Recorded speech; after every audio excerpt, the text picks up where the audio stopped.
Abamikwano abali ku JR Film Studios ne Joseph Promotions ku Facebook ne ku TikTok amanya gange bampise Joseph Bera ulala olunaku lwa leero waliwo kampuni zembadde ntiro olagirira wana abaana baganda bange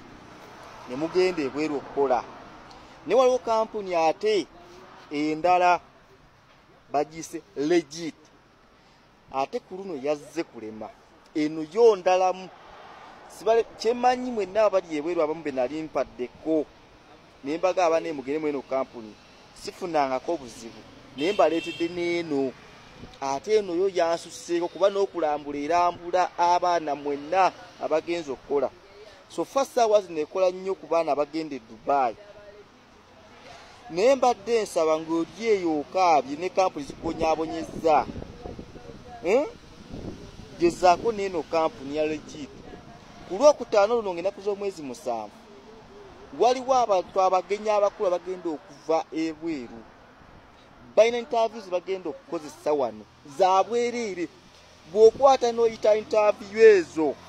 omulimu ogufunye visa naku 2 oba omaze okufuna visa ng'otambula ng'ogenda okukola enamba z'essimu ng'eyateekawo kasitiika mukube mumanye ate ebisingako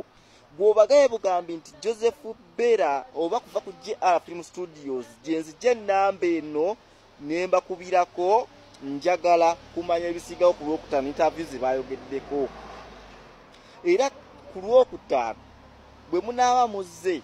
wano ku head office emutumbe n'otuuka kwe buuza nti njagala genda ku legit company weeri oba buuza kikuba ekidde wa Pastor Tom otuuka ku kikuba ekidde wa Pastor Tom awo nawona n'obuuza legit wagala kugikulagirira weeri wali atagimanyi toli wa boda atamanyiibwawo n'oba oviiriddemu nateete n'olinnya ka boda n'oba oviiriddemu wano ewankulukuku ku bitaala awo nyini n'oga njala ka boda era ka boda okafuna kakuleetawo wonna wonna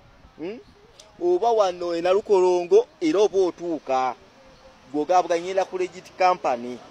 oba ogenda tuuka ofiisi enkulu awo eri ero ku Lwokutaano luno jangu ofune omukisa ogende ebweru okole muganda wange sente entono nnyo bw'anaafiiriddwa ogwo omukisa ku Lwokutaano era ebisigala bikyatambula sente entono nnyo ogenda okukola ate ku Lwokutaano woba ozze kugamba ebyo bya bwereere interview za bwereere tewali kusasula kasita oyita bwoti visa ya nnaku 2 ng'olumba abagenyi bajja Lwakuna ku Lwokutaano luno nga batuuse dda nga mutandika ekintu ze mbabuulidde mwanguwe kati ate olinda ki